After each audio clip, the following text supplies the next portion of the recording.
All right, the question of the week this week dealt with how to practice chords and inversions of the chords so that they actually stick for good, for real, forever. Okay? It was a question from Nadine. Awesome question. I offered in the podcast episode, I offered several exercises, but I mentioned one at the end. I called it the mother of all inversion exercise, right? That if you do this, if I had one exercise that I had to choose to work on my inversions of chords, this would be it. Okay, the most bang for the buck. So let me show you what I was referring to. If I start with my C major 7 in root position, I'm going to actually end with my C major in root position an octave lower. And likewise, if I start with C major in first inversion, I'm going to end with my C major an octave lower in first inversion, and so on. So the idea is I'm going to work around the circle of fifths, and I'm going to crawl down the keyboard, moving 2 notes at a time.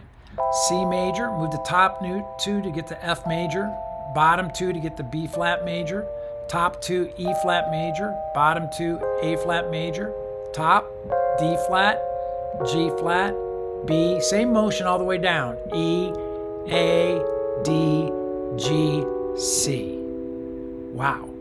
So we want to be able to do it hands separately, then we want to be able to put hands together, C major, F, B flat, E flat, A flat, D flat, G flat, B, E, A, D, G, C. And then start with C major in first inversion. Do the same thing. C major, F major. Now it's the 2 inside notes.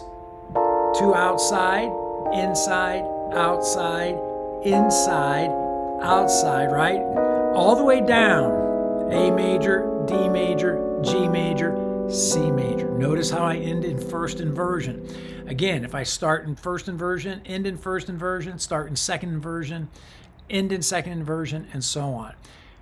Once I have that motion, I feel good about it, well, guess what? I got to put it in time. So I've created a band in a box file where I'm moving around the circle of fifths so I can practice this movement, moving 2 at a time. Of course, in measure 7 and 8, you see there I have 2 measures of C measure. Thank goodness I can rest, assess, catch my breath, and start over again. So here's what it sounds like when we place this exercise in time. Check this out.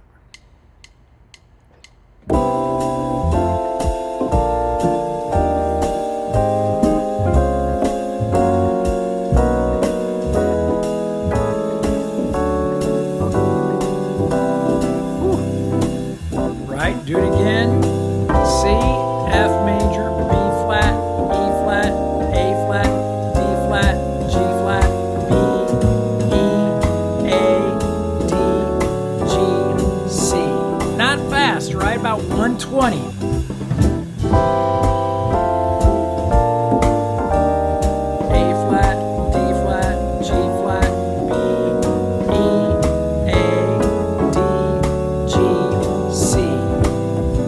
More time.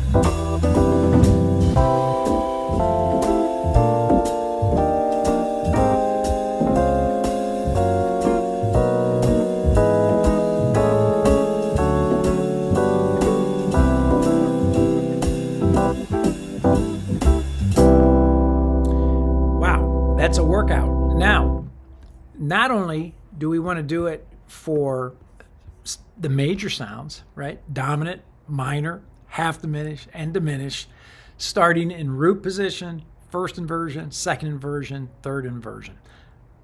I'm telling you, you do those exercises, you'll learn your chords, you'll learn your inversions, and they'll stick. I promise. If you have any questions, feel free to shoot me a note. Happy to help, happy to spend more time with you and